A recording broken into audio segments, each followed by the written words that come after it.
हे hello everyone, कैसे हैं आप सब लोग? अरे सर बहुत अच्छे बहुत अच्छे बहुत अच्छे। तो बेटा एक बार आप लोगों का फिर से स्वागत है हमारी क्लासेस में। आइए बात करने वाले हैं आज अपने नेक्स्ट टॉपिक के बारे में। एज यू ऑल नो, देखो सीधी बात करेंगे, बहुत सी बातें हैं। द रीजन बीइंग अपना टाइम वेस्ट नहीं करेंगे क्योंकि आपका टाइम बहुत बहुत बहुत ज्यादा इंपॉर्टेंट है। हालांकि जो डिस्कशन मुझे करना होगा वो क्लास के दौरान करता रहूंगा। आइए बात करते हैं। तो लास्ट क्लास के अंदर हमने याद करो और बेटा हमने पढ़ लिया था अपना, उससे पहले हम पढ़ चुके थे अपना बिजनेस वाला पार्ट, इकोनॉमिक्स क्या होती है, कैसे डिफरेंस है। लेकिन लास्ट सेशन में हमने बात की थी, याद करो, नेचर ऑफ बिजनेस इकोनॉमिक्स के बारे में। हाँ सही सुना आप लोगों ने। लास्ट सेशन में हमारे पास डिस्कशन हुआ था नेचर के बारे में, जहां आपने जाना कि फिर बिजनेस इकोनॉमिक्स का नेचर किस तरह डिफरेंट है आपके जनरल इकोनॉमिक्स के नेचर से। हालांकि ये बात भी मैं क्लैरिफाई कर चुका था बेटा, ये बात भी मैं क्लैरिफाई कर चुका था कि जो बिजनेस इकोनॉमिक्स आप पढ़ रहे हैं बेटा, बिजनेस प्लस इकोनॉमिक्स मतलब जनरल इकोनॉमिक्स की थ्योरी को यूज कर रहा है बिजनेस अपने डिसीजन मेकिंग के लिए। इन शॉर्ट, अगर आपको मेमोराइज करना हो, याद करना हो कंसेप्ट को, तो आप इसे ऐसे याद रख सकते हो कि सर सिंपल सी बात, इकोनॉमिक्स मतलब जो जनरल इकोनॉमिक्स है उसकी जो थ्योरीज हैं, चाहे डिमांड, सप्लाई, प्रोडक्शन, कॉस्ट, उन सब थ्योरीज को यूज कर रहा है कौन? बिजनेस कर रहा है। किस लिए कर रहा है? अपनी डिसीजन मेकिंग के लिए, different different kind of decision लेने के लिए वो इनको यूज करता है। तो आज हम पढ़ने जा रहे हैं नेक्स्ट पार्ट। आज हम डिस्कशन करेंगे बेटा स्कोप ऑफ बिजनेस इकोनॉमिक्स के बारे में। क्या सर? हाँ बेटा हाँ, आज हम बात करेंगे अपना स्कोप ऑफ बिजनेस इकोनॉमिक्स के बारे में। आइए स्टार्ट करते हैं। चलो चलो चलो, टाइम वेस्ट नहीं करेंगे, सीधा हेडिंग बनाएंगे। आओ चलो हेडिंग बनाते हैं। चलिए तो हेडिंग लिखो बेटा। तो स्कोप वाला पार्ट अलग है। यस बेटा, स्कोप वाला पार्ट जो आज हम पढ़ने जा रहे हैं बेटा, वो स्कोप वाला पार्ट भी, क्या लिख रहे हो? अरे कुछ नहीं, स्कोप वाला पार्ट जो हम पढ़ने जा रहे हैं बेटा, वो स्कोप वाला पार्ट भी आपने पहले नहीं पढ़ा हुआ। क्या सर सारी बातें ऐसी कर रहे हो, डरा रहे हो हमें? डरा नहीं रहा बेटा। लिखो स्कोप ऑफ बिजनेस इकोनॉमिक्स। मेरा टारगेट है कि आपके पास में आपको क्लैरिफिकेशन रहे चीजों के रिगार्डिंग, ताकि आपकी प्रिपरेशन ऐसी रहे कि 60 के 60 क्वेश्चन, जो 60 मार्क्स के पूरे क्वेश्चन आने वाले हैं, 60 के 60 मार्क्स आप इजीली स्कोर कर सको। ये है मेरा मेन टारगेट। इसीलिए मैं बार बार आपको ये बातें बताता हूं कि क्या चेंज और क्या चेंज नहीं है। क्योंकि होता क्या है, हम पढ़ते रहते हैं बट हमें पता नहीं होता चेंज क्या हुआ है। तो लेकिन मैं बताऊंगा टॉपिक के अंदर कि क्या कुछ चेंजमेंट है और क्या आगे बढ़ने वाले हैं। आइए स्टार्ट करते हैं बेटा। तो लिखना शुरू करो, स्कोप ऑफ बिजनेस इकोनॉमिक्स। क्या मुझे बताओ कि आप लोग मुझे बताएंगे what is the meaning of scope? आपने हमेशा स्टार्ट कर दिया टॉपिक को पढ़ना ऐसे ही, but can you please tell me what is the real meaning of scope? तो बेटा स्कोप का मतलब क्या होता है, ये लिखते हैं। स्कोप का मतलब होता है बाउंड्रीज। ऑलवेज रिमेंबर, जब भी किसी टॉपिक में आप वर्ड सुनते हैं scope, scope always means the boundaries. कहने का मतलब क्या है? इसका मतलब हम पढ़ने जा रहे हैं बिजनेस इकोनॉमिक्स की बाउंड्रीज क्या क्या है। देखो ध्यान से क्या कह रहा है sir, have a look on this. कह रहा है इट रेफर्स टू, लिखना शुरू करो समझेंगे फिर। It refers to the boundaries, it refers to the boundaries. Boundaries, boundaries को आप फील्ड बोल सकते हो सिंपल सी। द बाउंड्रीज और we can say field. It refers to the boundaries of business economics. लिखते रहो, सारा पार्ट समझाऊंगा। कह रहा सर दिक्कत कहीं नहीं आने दूंगा, डोंट वरी बेटा। कह रहा it refers to the boundaries of business economics. Sir boundary का मतलब क्या होता है? आइए लिख लीजिए। यहां पर बाउंड्री का मतलब किस चीज को लेके आया, लिखो बेटा इसके रिगार्डिंग। क्या वर्ड बाउंड्रीज के लिए यहां पे आया, लिखो बिकॉज, बिकॉज बिजनेस इकोनॉमिक्स। लिखते रहो, बिकॉज सुनते रहो। एक बात ध्यान रखना, जब बोलूंगा उस टाइम सुनते रह, सुनते सुनते नोट करना ध्यान से। इससे क्या होगा, ऑटोमेटिक आपको कंसेप्ट मेमोराइज हो जाएगा। टारगेट ये रखना, ध्यान रखना, टारगेट ये नहीं कि आज पढ़ाई करेंगे, आज नोट करेंगे, आज समझेंगे और उसके बाद किसी और दिन याद तैयार करेंगे। नो, जिस क्लास में पढ़ रहे हैं उसी क्लास में चीजों को मेमोराइज करना शुरू कर दो आपसे। ओके, तो कह रहा है सर बिजनेस इकोनॉमिक्स क्या करता है? बिकॉज बिजनेस इकोनॉमिक्स, लिखो, includes the problems and issues, includes the problems and issues, problems and issues. कौन सी प्रॉब्लम इश्यू? ये बात पहले भी सुन के आ चुके हो, हाँ हम सुन चुके हैं। प्रॉब्लम्स एंड इश्यूज कौन सी, लिखो, which a firm, which a firm or manager faces in the real world। आपको हर चीज को याद नहीं करना, बताऊंगा क्या क्या पार्ट पढ़ना है। सर इसमें से ही बताओगे? हाँ बेटा, इस नोट्स में बताऊंगा कैसे प्रिपरेशन करनी होती है। आप हालांकि पिछली क्लास में देख चुके हैं कि कैसे हमें तैयारी करनी होती है, लेकिन याद रखना आपके पास में इस टॉपिक को कैसे पढ़ते हो बताने वाला हूं। आई कह रहा सर बिजनेस इकोनॉमिक्स क्या करता है, क्योंकि रीजन मीन इसकी बाउंड्रीज के बारे में, मतलब स्कोप के मतलब क्या है, स्कोप का मतलब है बाउंड्रीज। अब बाउंड्री में क्या कुछ चीजें, सिंपल सी बात, जो प्रॉब्लम्स और इश्यूज एक बिजनेस फेस करता है या एक मैनेजर फेस करता है रियल वर्ल्ड के अंदर, उन्हीं से रिलेटेड बात बोली गई है। अब क्वेश्चन आप मन में पूछोगे, सर ये कौन सी प्रॉब्लम और कौन से इश्यूज की बात कर रहा है, तो यहां से आपका टॉपिक बदलता है बेटा। आइए हेडिंग बनाओ नीचे, इसके नीचे 2 हेडिंग बनाए, हाँ इसके नीचे 2 हेडिंग बनाओ। आइए हेडिंग बनाइए बेटा कि कौन सी प्रॉब्लम और कौन सी इशू की बात हो रही है यहां पे। तो फर्स्ट देखो, फर्स्ट लिखो ऑपरेशनल या इंटरनल इश्यूज। ये आप पहली बार पढ़ रहे हैं और आपने नोटिस करेंगे कि जो टॉपिक आप यहां पढ़ रहे हैं बेटा, जिस ऑपरेशनल इश्यूज की बात है सुन रहे हैं बेटा, यही सेम पार्ट आपके बीसीके वाले बुक के अंदर आपकी सेकेंड यूनिट में आता है। मतलब फिर एक जगह पढ़ के 2 जगह फायदा, यस बेटा 2 जगह फायदा। सेकेंड लिखो एक्सटर्नल या एनवायरमेंटल इश्यूज। क्या लिखेंगे, लिखो एक्सटर्नल, लिखते रहो तो आप अपना फेस साइड कर लो तो कितना अच्छा रहे। अभी रुक जाओ, लिखते रहो एक्सटर्नल एंड एनवायरमेंटल इश्यूज। तो कहने का मतलब बिजनेस किस किस तरह की प्रॉब्लम और इश्यू को फेस करता है, तो कहता है सर जिस टाइप की प्रॉब्लम इश्यू को फेस करता है उसी को उसकी बाउंड्रीज कहा गया है, उसी को स्कोप कहा गया। मतलब इसे नोट कर लो फटाफट से, मैं बोलता रहूं सुनते रहना। 2 वर्ड लिखिए, हमने ए पार्ट लिखा अपने पास में कि ऑपरेशनल इश्यूज क्या है, बी पार्ट लिखा अपने पास में एक्सटर्नल या एनवायरमेंटल इश्यूज। 2 तरह के इश्यूज हैं जो कि बाउंड्रीज का काम करती हैं, किसके लिए, बिजनेस इकोनॉमिक्स के लिए। वही हम पढ़ रहे हैं बेटा कि किस किस तरह की हम बात यहां करने वाले हैं, उसी टॉपिक को हम डील करने वाले हैं। तो अब इसमें लिखवाऊंगा क्या कुछ पार्ट्स है, इसी में हम डील करेंगे, तो फटाफट से नोट करो इसको। फर्स्ट लिखा ऑपरेशनल या इंटरनल इश्यूज, एंड सेकंड लिखा आपने एक्सटर्नल या एनवायरमेंटल इश्यूज। और जो इश्यूज यहां की बात आप कर रहे हो बेटा, ये सेम का सेम पार्ट कहां आएगा, ये सेम का सेम पार्ट आप पढ़ोगे अपने बीसीके वाली बुक में। हाँ यूनिट नंबर 2 इसी पे आने वाली है। अच्छा सर इसलिए तो अब चेक करेंगे बेटा कैसे डिफरेंट है। तो आज की बात याद रखना, boundaries, scope always means boundaries. Note हो गया पार्ट, चले आगे, हाँ नोट हो गया। तो ये हेडिंग लिखिए, नेक्स्ट हेडिंग बनाइए। हेडिंग मतलब जो अभी आपने लिखा है उसी के नीचे लिखिए। आपने एक साइड में लिखा ऑपरेशनल या इंटरनल। सर ये क्या होता है, बताऊंगा, सब बताऊंगा बेटा। ऑपरेशनल का मतलब होता है बिजनेस जिस पर्पस के लिए लगाया गया। लिसन टू मी, कोई बिजनेस, कोई एंटरप्राइज, कोई ऑर्गेनाइजेशन जिस पर्टिकुलर पर्पस के लिए बनाई गई है, उसके मेन काम को ऑपरेशनल कहा जाता है। ऑपरेशंस का मतलब क्या होता है, डेली बेसिस के ऊपर जो काम एक बिजनेस करता है उनको ऑपरेशंस बोलते हैं। सर आगे सेकंड साइड में लिखो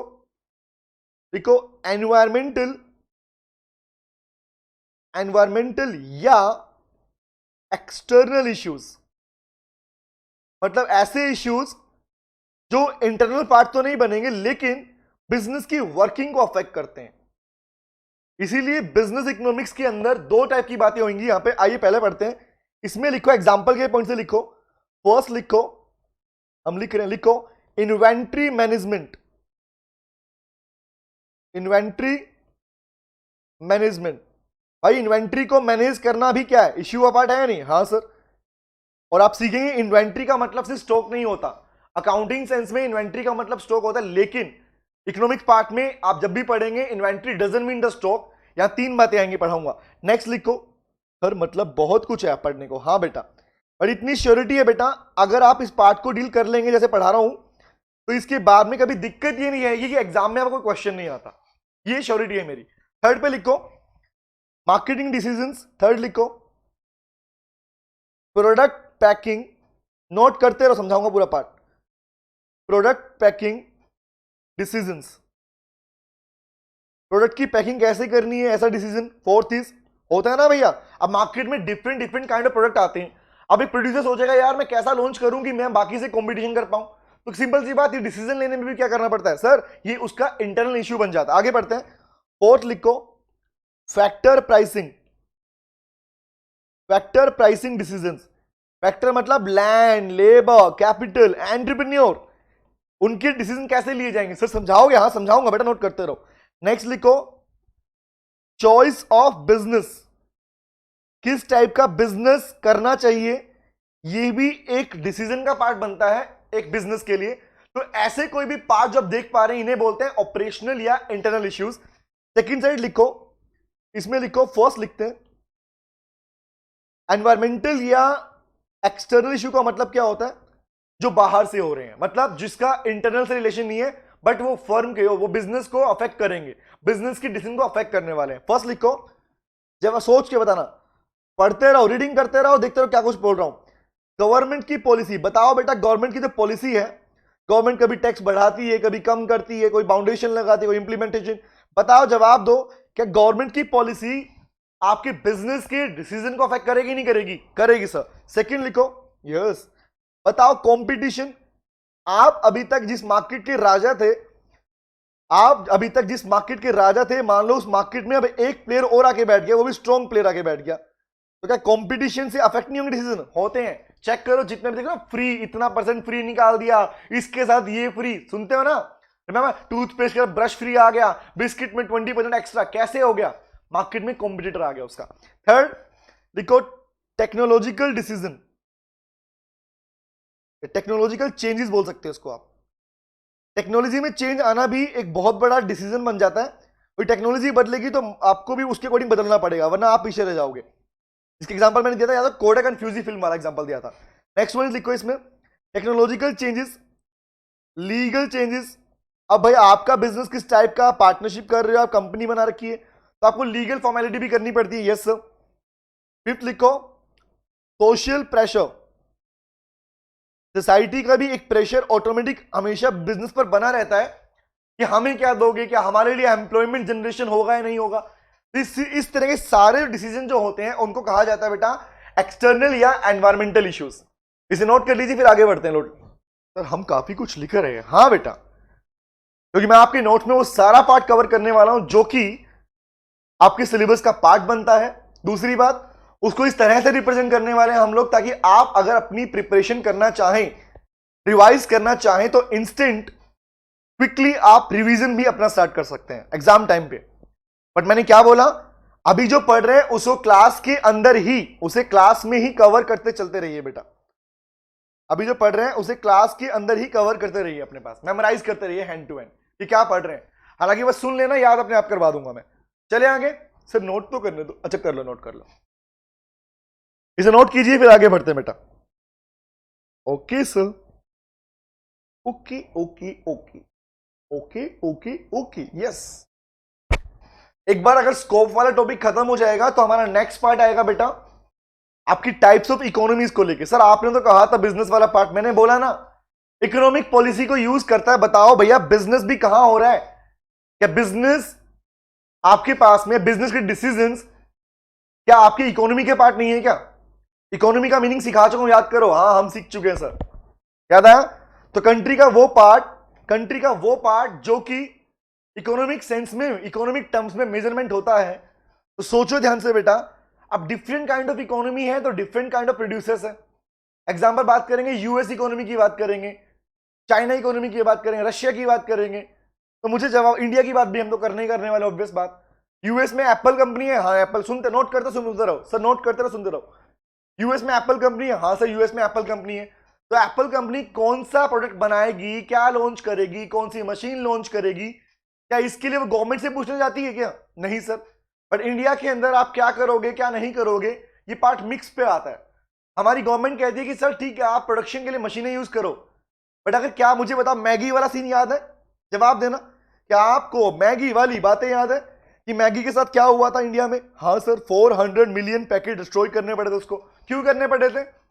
नेस्ले कंपनी को अपने प्रोडक्ट मैगी के 400 मिलियन पैकेट डिस्ट्रॉय करने पड़े थे कि लैड है उसमें, लैड है। द पॉइंट इज, इसका मतलब गवर्नमेंट इंटरवेंशन है। हाँ सर है। आइए पढ़ते हैं बेटा, देखो ध्यान से। अब देखो ध्यान से, इसमें लिखो, ये था हमारे पास में पॉइंट लिखे कि कौन कौन से इश्यूज हैं।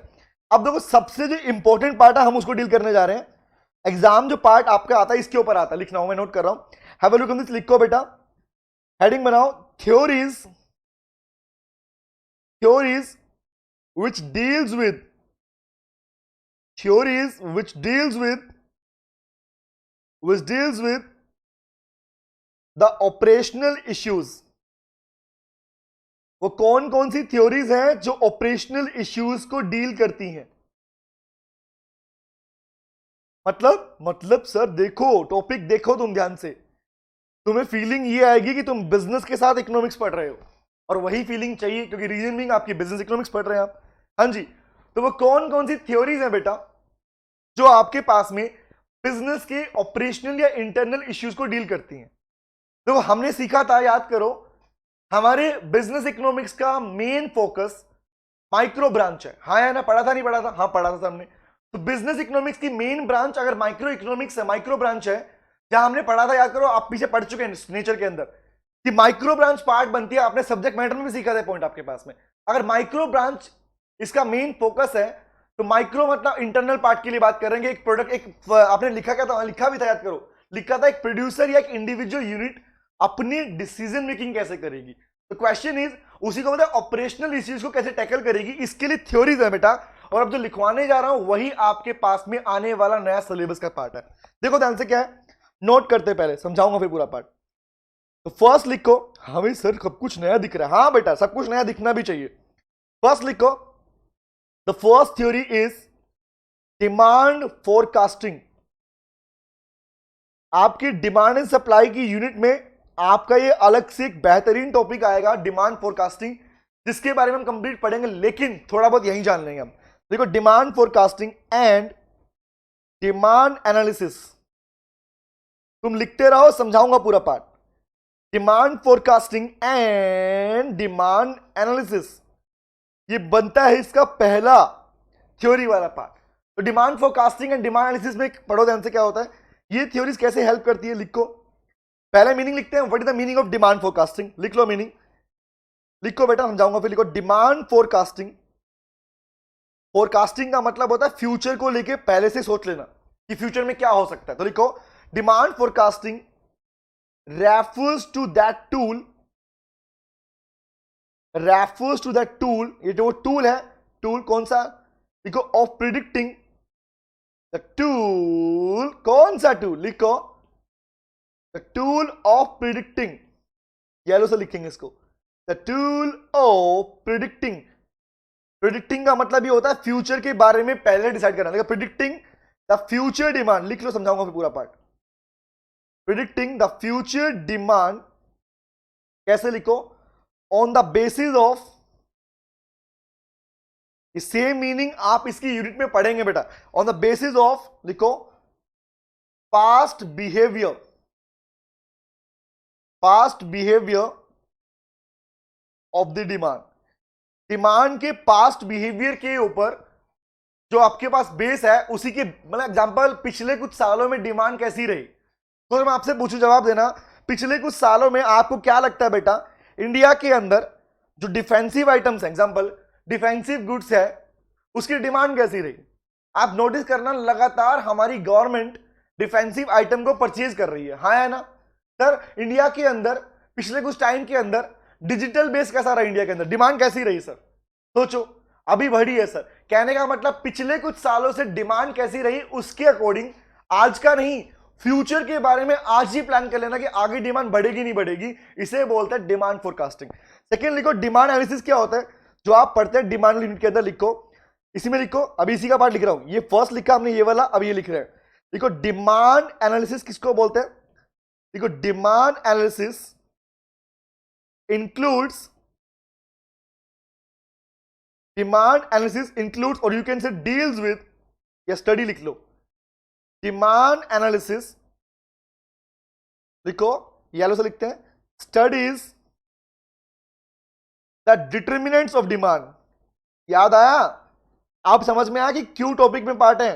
हाँ, डिटर्मिनेंट्स ऑफ डिमांड, डिमांड के determinant different different, price of commodity, price of related goods, remember substitute and complementary, income of consumer, हाँ sir, taste preferences, yes sir, लिखो, demand analysis studies the determinants of demand and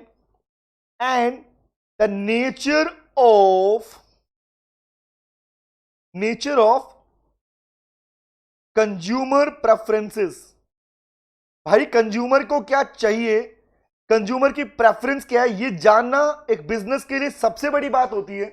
इसीलिए नीचे इसमें note लिखो, sir लिखते रहे, हाँ बेटा, अभी सिर्फ मैंने दो बात लिखी है, एक तो इसका मीनिंग लिखा है, इसका पार्ट लिखा, जितना रिक्वायरमेंट है मोर देन इनफ रहेगा, नोट करते रहो। नोट लिखो इसमें। हम लिखते रहे सर, थका दोगे? नहीं बेटा, थकने वाले नहीं हो आप लोग। नोट में लिखो, सोचो कितना काम आने वाला है, क्योंकि इसके ऊपर आपके एग्जाम में क्वेश्चन सारे हो जाएंगे। क्या बात कर रहे हो? हाँ सर लिखो, नोट में लिखो। एंड बिजनेस इकोनॉमिक्स, ग्रीन से लिखते हैं। And business economics provides the tools of, provide the tools, tools कौन से याद करो? टूल्स कुछ याद है? हमें याद है। कौन से वाले बोल रहा हूं मैं? अकाउंट्स, अकाउंटिंग वाला पार्ट, मैथमेटिक्स, स्टैटिक्स, इकोनोमेट्रिक्स, पीछे पढ़ चुके हैं, बता चुका हूं मीनिंग के बारे में। इकोनोमेट्रिक्स मतलब बिजनेस इकोनॉमिक टूल प्रोवाइड करती है, किस लिए? For these analysis, for these analysis, demand forecasting करने के लिए, डिमांड एनालिसिस करने के लिए ही बिजनेस ये टूल देता है आपको, सॉरी ये टूल देता है आपको, ताकि आप अपने पास डिमांड फोरकास्टिंग कर सको। सिंपल सी बात ना, पीछे क्या रहा कौन बताएगा? स्टैटिक्स बताएगा। फिगर का कैलकुलेशन कैसे होगा? मैथ्स बता देगा। अकाउंटिंग पार्ट बता देगा। इकोनोमेट्रिक्स बता देगा। इन्हीं के बेसिस के ऊपर, क्योंकि तो इकोनोमेट्रिक्स ही होता है बेटा, क्योंकि इकोनो, सुनते रहो, नोट करते रहो, सुनते रहो। सर आगे से हट जाओ, लो देखो ध्यान से। इकोनोमेट्रिक्स ही होता है बेटा जो आपको इकोनॉमी से रिलेटेड डेटा प्रोवाइड करवाता है, कि इकोनॉमी के अंदर पिछले टाइम में क्या रहा, अब क्या होने वाला है, सारी बातें आपके पास में इकोनोमेट्रिक्स ही प्रोवाइड करवाता है। तो बताओ कि ये टूल जो बिजनेस इकोनॉमिक्स हमें देता है, ये टूल्स आपके डिमांड फोरकास्ट करने के लिए, ये डिमांड का एनालिसिस करने में हेल्प करेगा नहीं करेगा? डेफिनेटली करेगा सर, डेफिनेटली करेगा। क्योंकि रीजन बीइंग, ये टूल मिलेंगे तभी क्या होगा, तभी बिजनेस क्या कर पाएगा? इफेक्टिव डिसीजन मेकिंग ले पाएगा, एक अच्छा डिसीजन मेकिंग कर पाएगा। इसे नोट कीजिए, फिर आगे बढ़ते हैं बेटा। हम पहले अपना स्कोप वाला पार्ट पूरा लिखेंगे, उसके बाद समझना स्टार्ट करेंगे, ठीक है? बस कुछ पॉइंट्स और बचे हैं, उसके बाद स्कोप वाला पार्ट खत्म हो जाएगा, हम इसे पढ़ना शुरू कर देंगे फिर, ठीक है? नोट हो गया ये वाला पार्ट? कर रहे हैं सर, पता नहीं क्या जल्दबाजी रहती है आपको। सॉरी बेटा, सॉरी, गलती हो गई मुझसे, हमसे गलती हो गई, हमको माफ कर दो। नहीं करेंगे, मत करो, कोई बात नहीं। टारगेट है तुम्हें आना चाहिए टॉपिक, तुम्हारा एक भी क्वेश्चन एग्जाम में छूटना नहीं चाहिए, ये मेरी टारगेट है बेटा। और सिर्फ छूटना नहीं चाहिए, ऐसा भी होना चाहिए कि क्विकली आपको आंसर आए। एग्जामिनर ने क्या टाइम दिया, भाड़ में जाए, कोई दिक्कत नहीं है हमें। हमारा टारगेट है भैया, हम जब अपना आंसर लिखे, हमें जब क्वेश्चन पढ़े, विद इन 2 और 3 सेकेंड्स हमारे पास अपने सारे क्वेश्चन का आंसर हो, तो we can utilize our time in other subjects, subjective के लिए हम प्रिपरेशन कर सकें। ओके, अब नेक्स्ट लिखते हैं। चलो, मैं अपना फेस नहीं दिखाऊंगा, तुम मत देखो मेरा फेस, ठीक है? आइए सेकंड लिखते हैं बेटा। सेकंड हेडिंग बनाओ, लिखो प्रोडक्शन एंड कॉस्ट एनालिसिस। अब मैं अपना फेस तुम्हें तब दिखाऊंगा जब अपना नोट कर लेंगे। लिखो प्रोडक्शन एंड कॉस्ट एनालिसिस। मैं तो बीच बीच में फेस दिखाऊंगा। ओके सर, दिखा देना बस। अब अगर प्रोडक्शन एंड कॉस्ट एनालिसिस क्या करता है बेटा? प्रोडक्शन एंड कॉस्ट क्या करता है एनालिसिस? लिखो प्रोडक्शन और कॉस्ट एनालिसिस हेल्प करेगा आपको। क्यों करेगा आप बताओ मुझे? प्रोडक्शन या कॉस्ट से रिलेटेड अगर आप एनालाइज करते हो, ऑब्जर्व करते हो, तो वो क्या हेल्प करेगा? लिखो इट हेल्प्स इन, येलो से मत लिखो, व्हाइट से लिखो, लिखो इट हेल्प्स इन प्रोवाइडिंग, या इट हेल्प्स इन मेकिंग, लिखो it helps in making, it helps in making, लिखो एप्रोप्रिएट चॉइस, इसको लिखो येलो से, मेकिंग एप्रोप्रिएट, उचित, choice of technology, appropriate choice of technology and choice of technology and making effective decision and making effective decisions। और effective decision लेने में help करेगा किसकी? बिजनेस की हेल्प करेगा। नोट करो इसको फटाफट से, फिर आगे लिखेंगे इसमें। तो लिखते रहो ना, हम चल लेंगे साथ साथ में। चल लोगे? ठीक है, नोट कीजिए फिर। तो क्या लिख रहे हैं हम लोग? हम लिख रहे प्रोडक्शन एंड कॉस्ट एनालिसिस, इसमें सेकंड लिखो। सेकंड तो लिख चुके, थर्ड लिखो। थर्ड में लिखो बेटा इन्वेंट्री मैनेजमेंट। तेरी सारी पॉलिसीज है, हाँ बेटा ये सारी पॉलिसीज हैं। देखो इन्वेंट्री मैनेजमेंट। अब मुद्दा यह आता है कि क्या इन्वेंट्री का मतलब, क्या इन्वेंट्री का मतलब सिर्फ स्टॉक होता है? No no no. लिख लो इन्वेंट्री में क्या क्या आता है। बेटा inventory includes raw material. Accounting sense में inventory means stock, but in real sense, in economic sense, inventory means raw material. देखो वर्क इन प्रोग्रेस, जिसे आप बोलते हो WIP। अच्छा, work in progress. Third, even the item finish goods, जो सामान बन के तैयार हो गया वो भी, ये तीनों के तीनों पार्ट ही कहलाते हैं आपका इन्वेंट्री पार्ट। इसे इन्वेंट्री कहा जाता है। अब कोई पूछे इन्वेंट्री मैनेजमेंट कैसे हेल्प करेगा, तो लिखो इसके नीचे बेटा। सबसे पहले लिखो दिस डिसीजन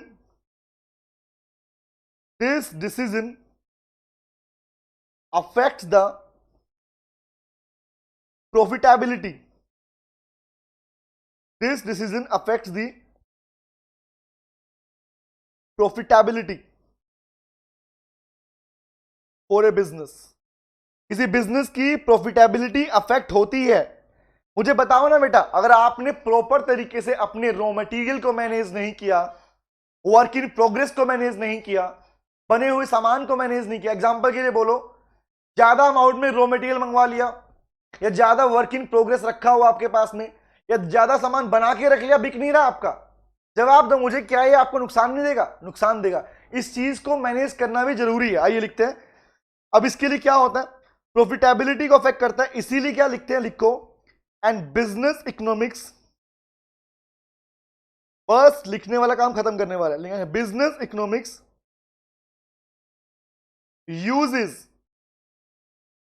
uses the, लिखो ABC एनालिसिस।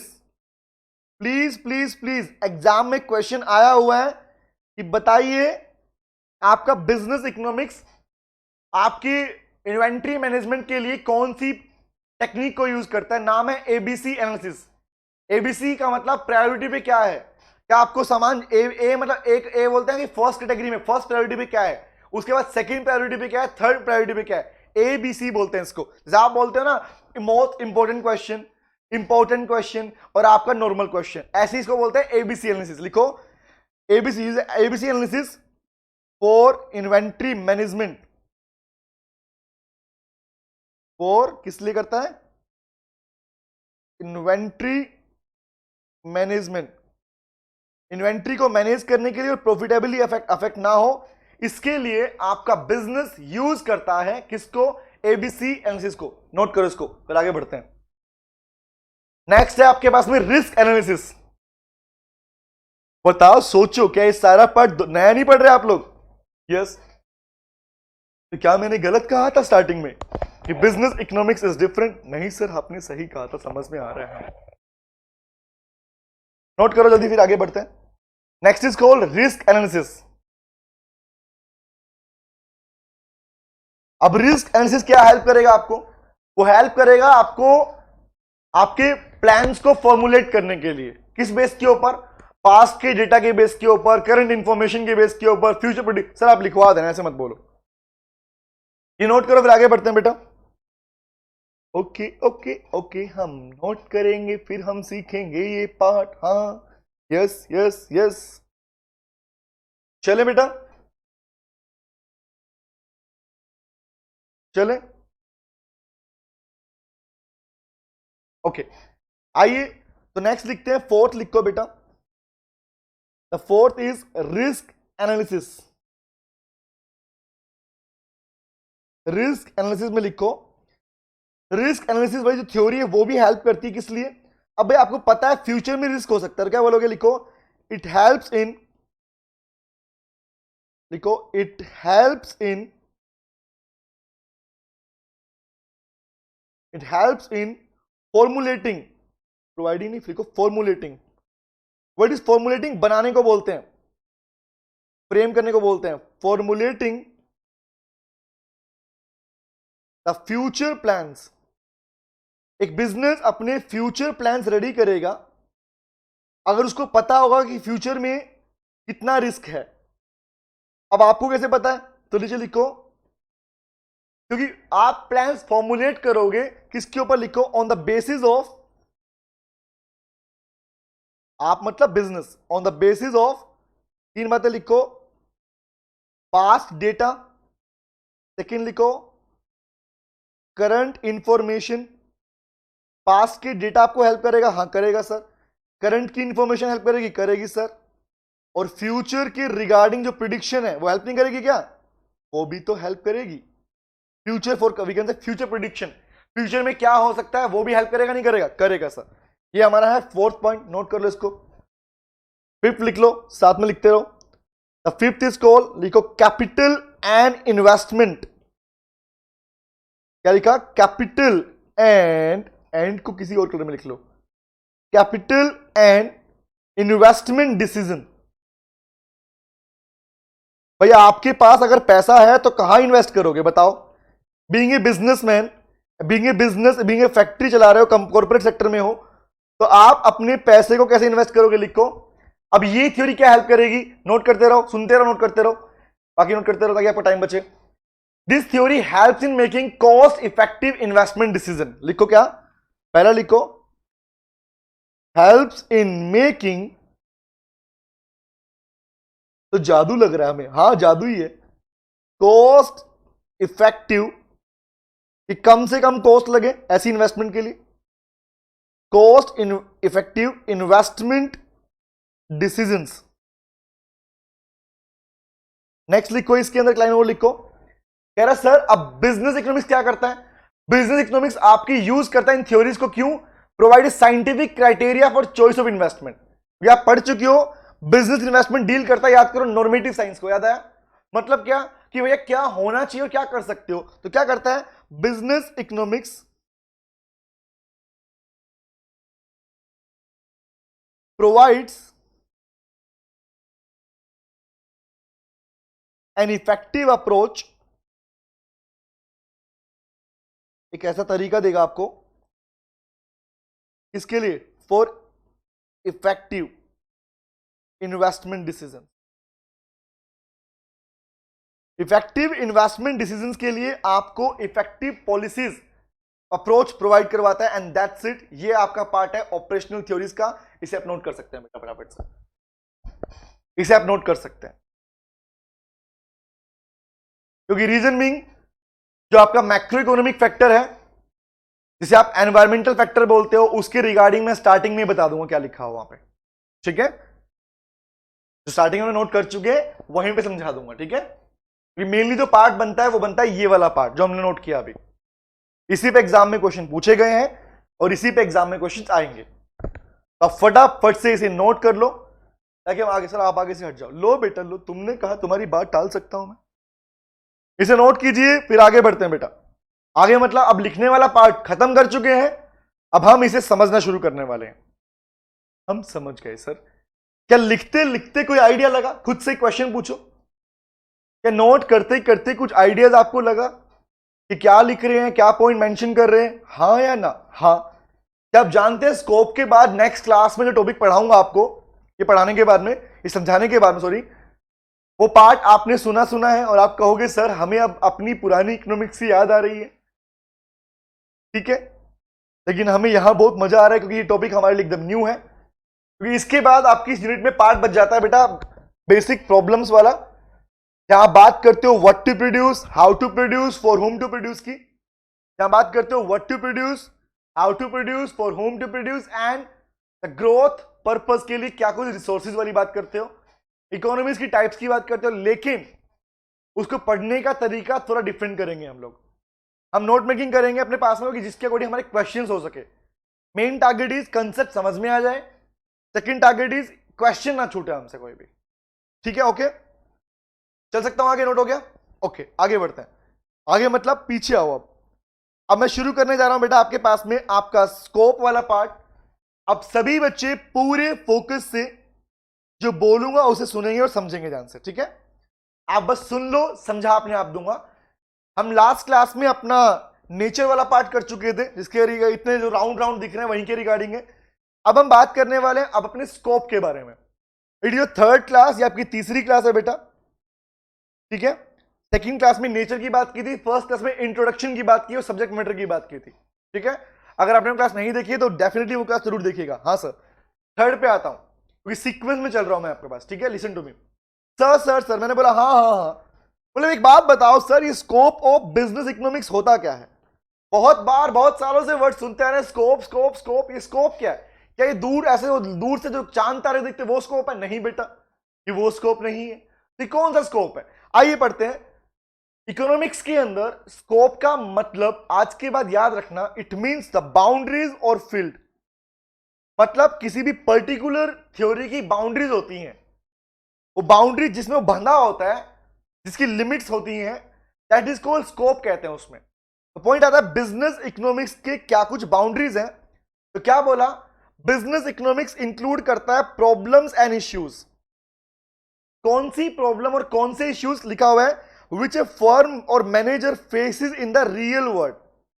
भाई प्रैक्टिकल फॉर्म में एक फर्म है, एक प्रोडक्शन यूनिट, एक बिजनेस, जिन प्रॉब्लम और इश्यूज को प्रैक्टिकली फॉर्म में फेस करते हैं। मैं बार बार यूज कर रहा हूं प्रैक्टिकल। क्यों बोल रहा हूं practical? I think you know very well, आप जानते हैं इस बारे में, क्योंकि आप जानते हैं प्रैक्टिकल वर्ड इज अप्लाइड और business economics is applied economics. तो कहने का मतलब क्या है?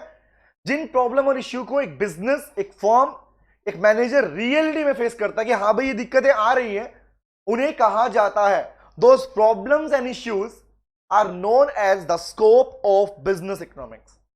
अब मुद्दा आप पूछोगे सर ये इश्यू या प्रॉब्लम कौन कौन से हैं? तो इन्हें दो कैटेगरी में डिवाइड किया गया है बेटा। पहला हमारे पास है ऑपरेशनल या इंटरनल इश्यूज।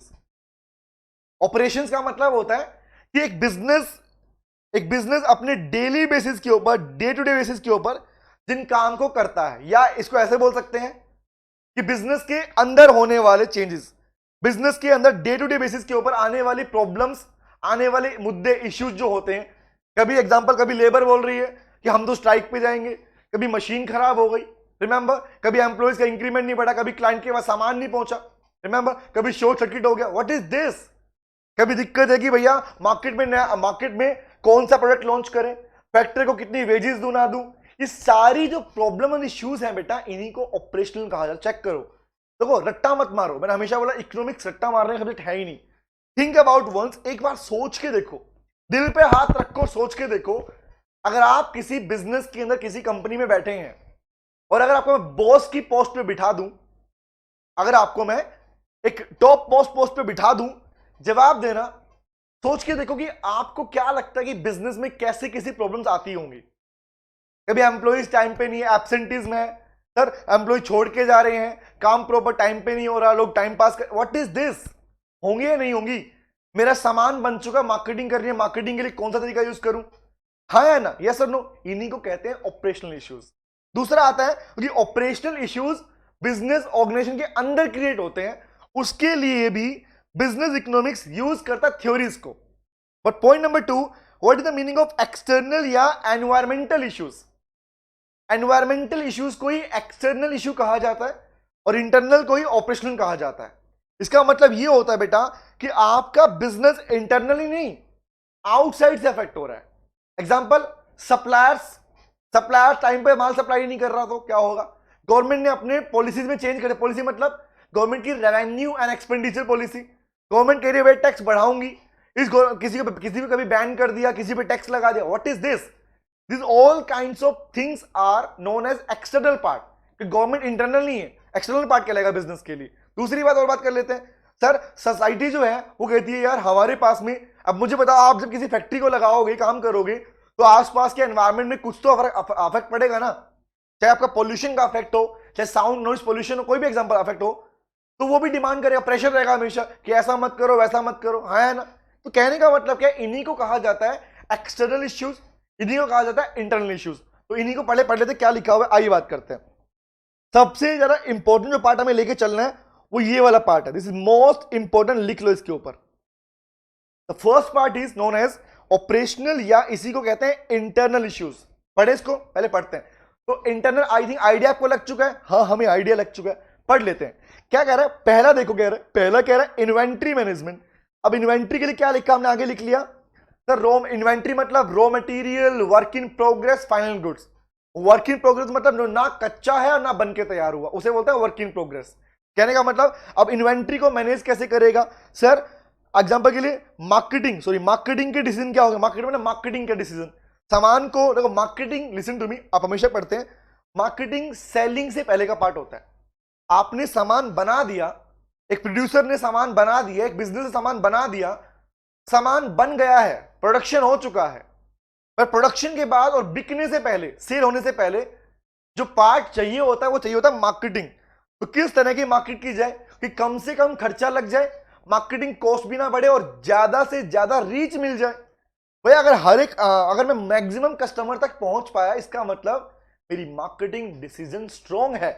दूसरा पॉइंट कह रहा है प्रोडक्ट की पैकिंग कैसी करूं भाई, क्योंकि पैकिंग से बिकता है, बोला आज के टाइम कहते हैं जो दिखता है वो बिकता है भैया, हाँ यही तो बात है, जो दिखेगा वो बिकेगा, जो नहीं दिखेगा वो नहीं बिकेगा। तो सिंपल पैकिंग बहुत इफेक्टिव पार्ट है। सामान आप कुछ भी सामान से सिंपल बेच रहे हो, बट पैकिंग का इतना इंप्रेशन है कि पैकिंग की वजह से आप अपने प्राइस हाई कर पाओगे। दूसरा कह रहा है फैक्टर प्राइसिंग डिसीजन, फैक्टर मतलब लैंड, लेबर, कैपिटल, एंटरप्रेन्योर।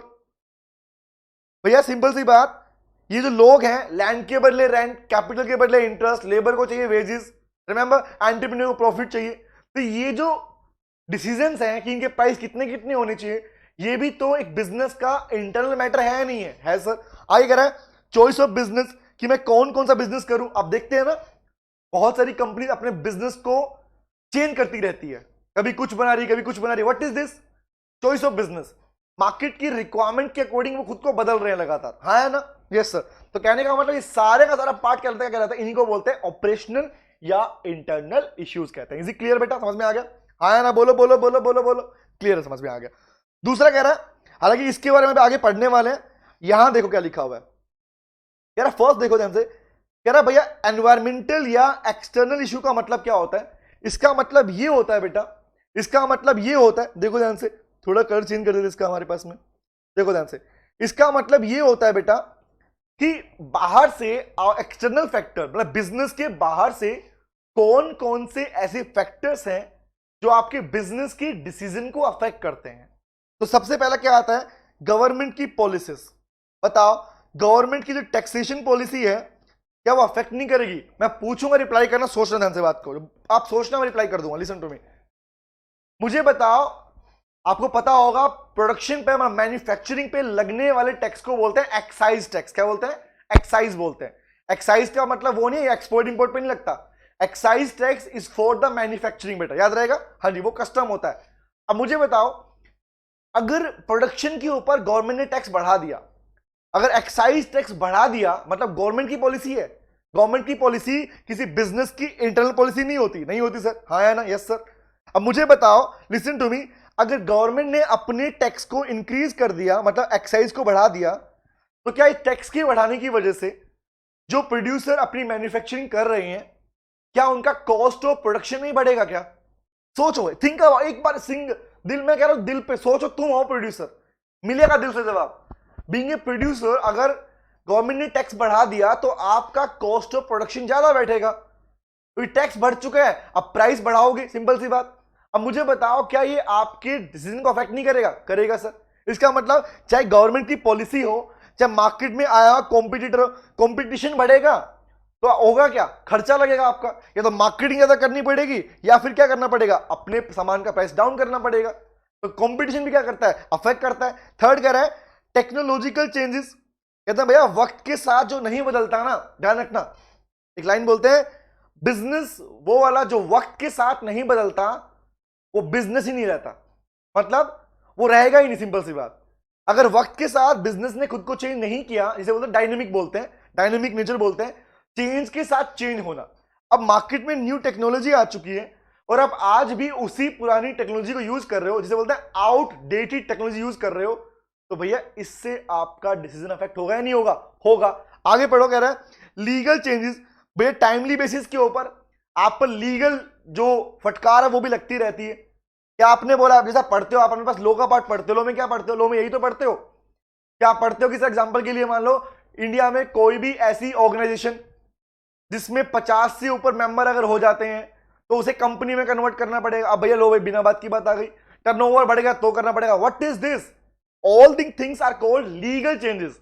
अब लीगल चेंज भी क्या करेंगे, आपको अफेक्ट करेंगे नहीं करेंगे? करेंगे सर। आगे एग्जांपल, पहले सेल्स टैक्स था, वैट था, अब क्या हो गया, अब जीएसटी हो गया। तो जीएसटी आया, टैक्स जब बदला, जब टैक्सेशन पॉलिसी बदली तो भैया सिंपल सी बात ये भी तो हुआ के ऊपर हम पढ़ चुके हैं, इससे आप अफेक्ट होंगे नहीं होंगे? आप मतलब बोलो, आप मतलब क्या, आप मतलब बिजनेस अफेक्ट होंगे नहीं होंगे? होंगे सर। उसके बाद में ये पढ़ चुके सोशल प्रेशर, पढ़ा चुका आपको में क्या होता है, सोसाइटी का प्रेशर भी तो रहता है। ये सारे वो फैक्टर हैं बेटा, ऐसे सारे फैक्टर जो कि एक्सटर्नल साइड से आपको अफेक्ट करते हैं। और एग्जांपल लगा लो, सप्लायर्स नहीं हो सकता, बोलो सोचो, सप्लायर, अब सप्लायर कह रहा है मुझे टाइम पे पैसा दो वरना सामान नहीं दूंगा।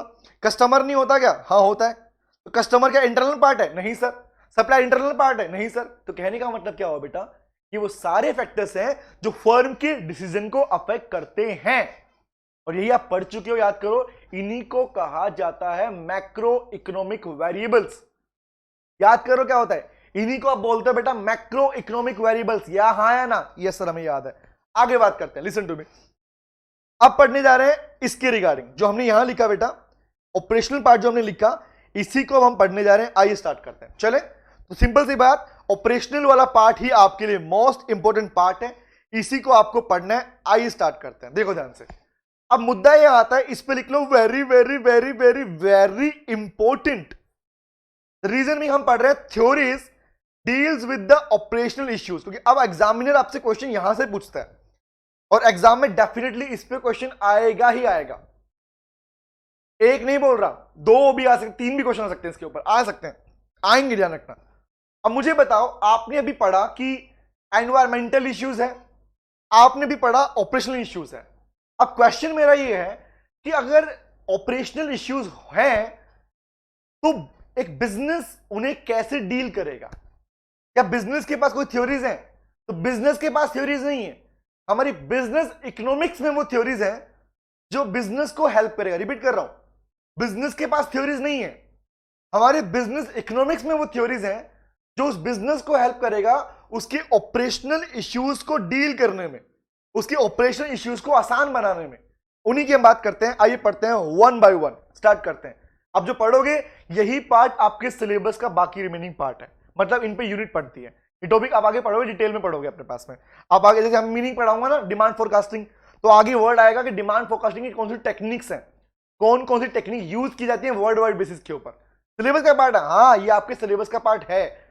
आई थिंक आइडिया लग पा रहा है कि 60 मार्क्स कैसे मिलने वाले हैं। हाँ सर, बहुत आसान है बेटा, बहुत बहुत आसान है। बस जैसे कह रहा हूं वैसे करते चलो, और जो पढ़ा रहा हूं उसे साथ साथ मेमोराइज करते चलो। ये मेरी श्योरिटी है, तुम्हारा एक सिंगल क्वेश्चन भी गलत नहीं होगा। रीजन मीनिंग, क्योंकि साथ में मैं आपको प्रैक्टिस भी कराऊंगा बाद में, पहले पढ़ने वाला फ्लो बनाएंगे चीजों को। ठीक है, आगे आते हैं। कह रहे सर, पहला पॉइंट कह रहा डिमांड फोरकास्टिंग या डिमांड एनालिसिस, डिमांड फोरकास्टिंग या demand analysis, the first theory which deals with the operational issues। Meaning पता है ना इसका? हाँ मीनिंग पता है। तो पहली थ्योरी क्या है? डिमांड फोरकास्टिंग, ये रहा। दूसरी कौन सी है? डिमांड एनालिसिस, ये वाला रहा। अब देखो ध्यान से, फोकस सामने। डिमांड फोरकास्टिंग किसको बोलते हैं? फोरकास्ट का मतलब आज यहां बैठे और फ्यूचर के बारे में आज से ही प्लान कर रहे हो, दिस इज को फोरकास्टिंग बोलते हैं इसको। तो क्या लिखा हुआ? Demand forecasting refers to that tool, ये वो टूल है of predicting the future demand.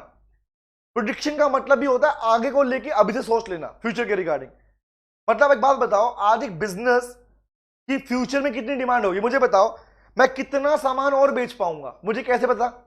आप बोलोगे सर एक बार चेक कर लो कि आपके पास्ट में आपकी डिमांड कैसी रही, मतलब पास्ट में कितना सामान बिका, कितना लोगों ने मांगा, उसी के बेस पे तो आगे की प्लान करोगे।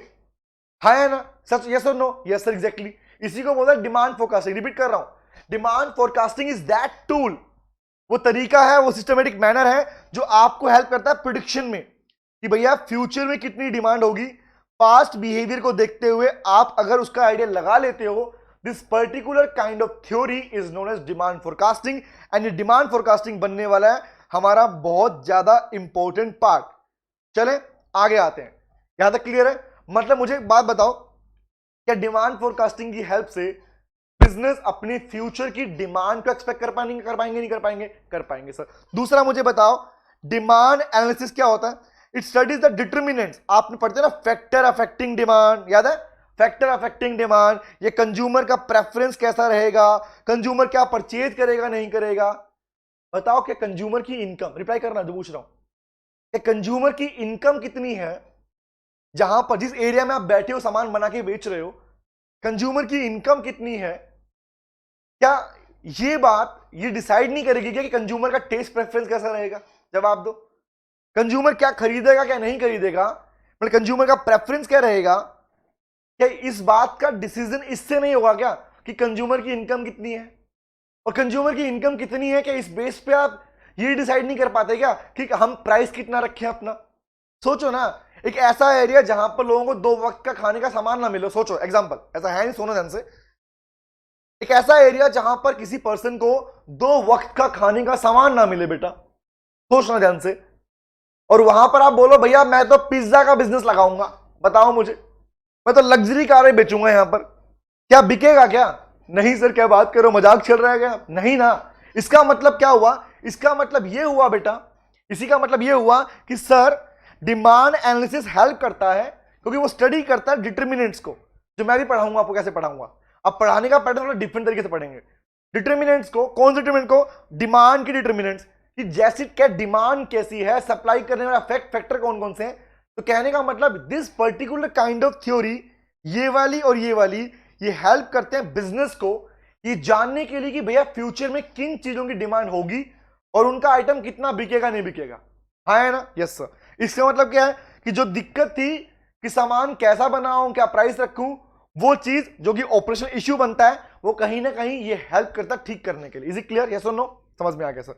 नीचे लिखा हुआ है।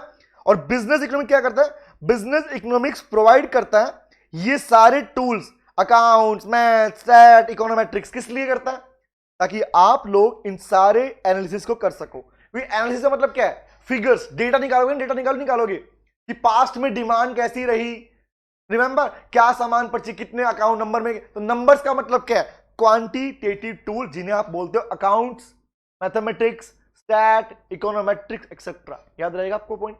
बोलो बोलो बोलो, देखना चाहोगे? देख लो इसको, सतरंगी सा हो गया सर, आपका बोर्ड तो सतरंगी लग रहा है। हाँ हाँ, अरे वाह सर, मजा नहीं आता।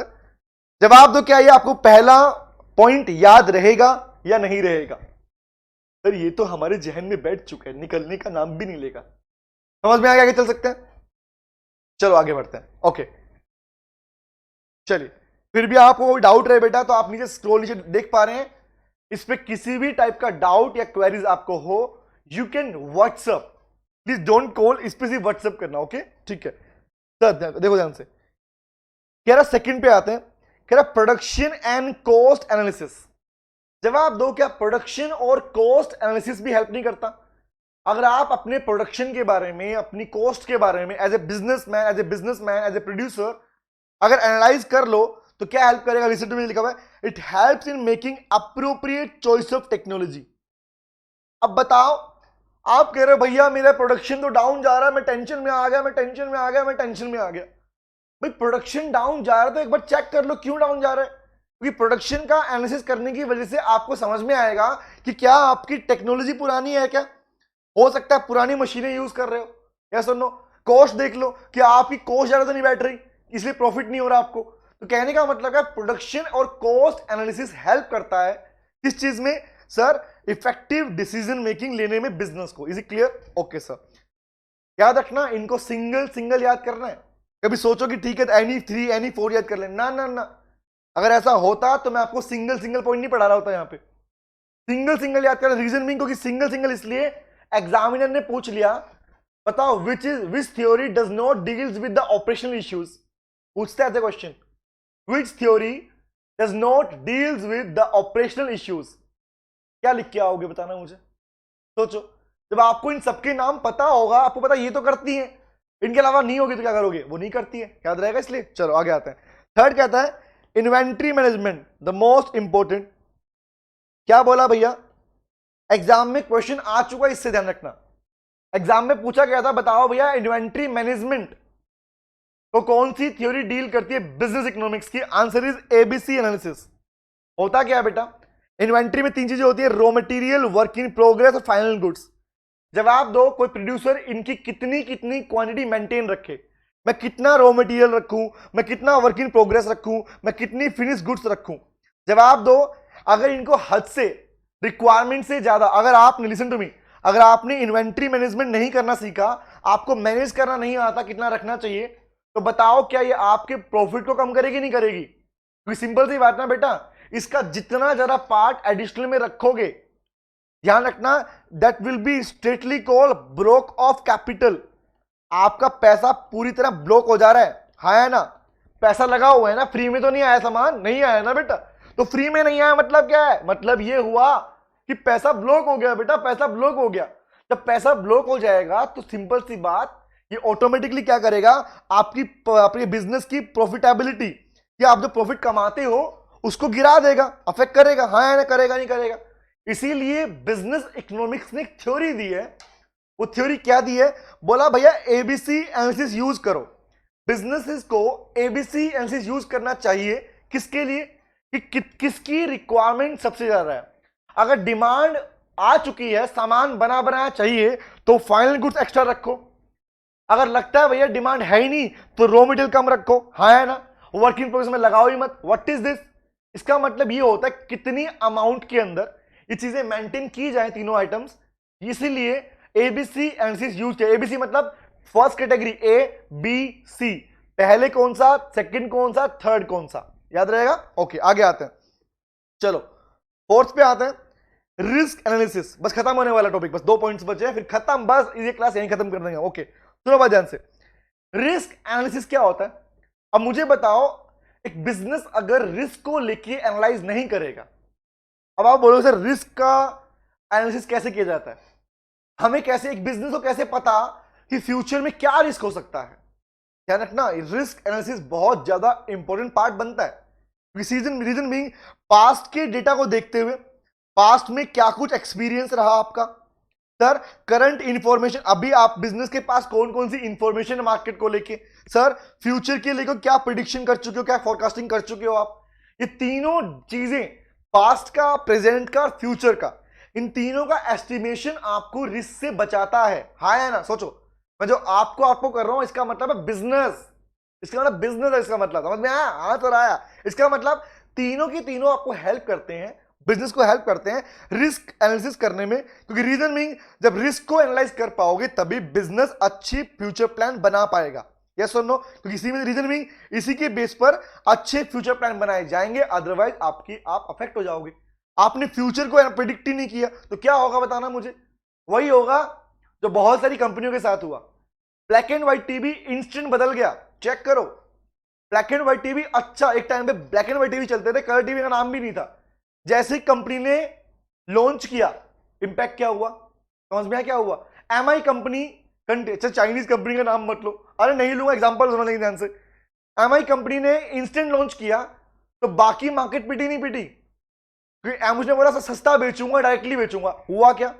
अगर इन चीजों को प्रिडिक्ट नहीं करोगे, पास्ट का बिहेवियर चेक नहीं करोगे, तो कहीं ना कहीं वो रिस्क आपको बियर करना पड़ेगा। अगर पता एनालिसिस कर चुके होंगे तो बिजनेस सेफ रहेगा। इसलिए रिस्क एनालिसिस थ्योरी भी हेल्प करती है ऑपरेशनल इश्यूज को डील करने में। याद रहेगा? हाँ या ना बोलो बेटा, समझ में आ गया? तो पढ़ते हैं लास्ट वाला पार्ट। लास्ट क्या लिखा हुआ है? बस आज का लास्ट पॉइंट यही है, कह रहा कैपिटल एंड इन्वेस्टमेंट डिसीजन। पूरा नहीं लिखा, इसको लिख लो, कैपिटल एंड इन्वेस्टमेंट डिसीजन। जवाब दो, कितनी पूंजी कहां इन्वेस्ट करो? आप पैसा कहां इन्वेस्ट करते हो? बताना, सोच के बताना। थिंक अबाउट, एक बार मुझे सोच के बताओ, आप अपने आप पे पैसा रखा, आप पैसा कहां इन्वेस्ट करना चाहोगे? सर जहां पर सबसे ज्यादा रिटर्न मिले और सबसे कम नुकसान हो। यस और नो? तो कहने का मतलब क्या? देखो ध्यान से, कह रहा है ये जो एनालिसिस है ना आपके पास में, हेल्प करता है, help in making cost effective investment decision. Cost effective, जहां पर मेरा नुकसान ज्यादा ना हो, मेरी कॉस्ट ज्यादा ना। एग्जांपल के लिए अब यहां दो बातें हैं यहां पे। पहला वर्ड है कैपिटल, मतलब है कि यहां पर इसका मतलब ये निकलता है कि अगर बिजनेस को पैसा चाहिए तो कहां से लेगा। दूसरा है कि अगर पैसा आ गया तो इन्वेस्ट कहां करेगा। There are 2 points in this. First is called capital and second is called investment. Check कर पा रहे हैं? First is capital, second is investment. तो कैपिटल का मतलब ये है कि पैसा कहां से लूं। तो बोला भैया जहां पर सबसे सस्ता पड़े ना, कॉस्ट इफेक्टिव हो, वहां से लो। अगर आपको लगता है कि डिबेंचर इश्यू करोगे, बॉन्ड इश्यू करोगे और आपको इंटरेस्ट रेट देने की कैपेसिटी नहीं है, तो मत इश्यू करो। तो शेयर इश्यू करो, वो भी इक्विटी वाले, क्योंकि वहां पर आपको कोई फिक्स अमाउंट नहीं देनी किसी को। प्रॉफिट हुआ तो बांट दो, नहीं हुआ तो छोड़ दोगे। दूसरी बात, इन्वेस्टमेंट कहां करूं? कह रहा sir business economics provide effective approach for effective investment decision.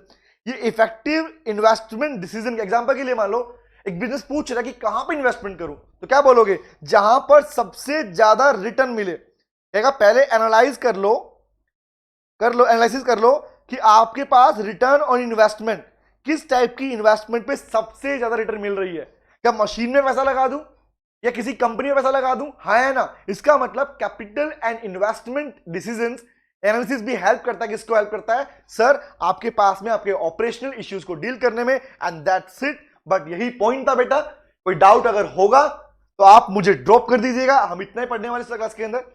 Next class में बात करेंगे अपनी नेक्स्ट टॉपिक के बारे में। तो hope so, I think so आपको समझ में आया हो बेटा।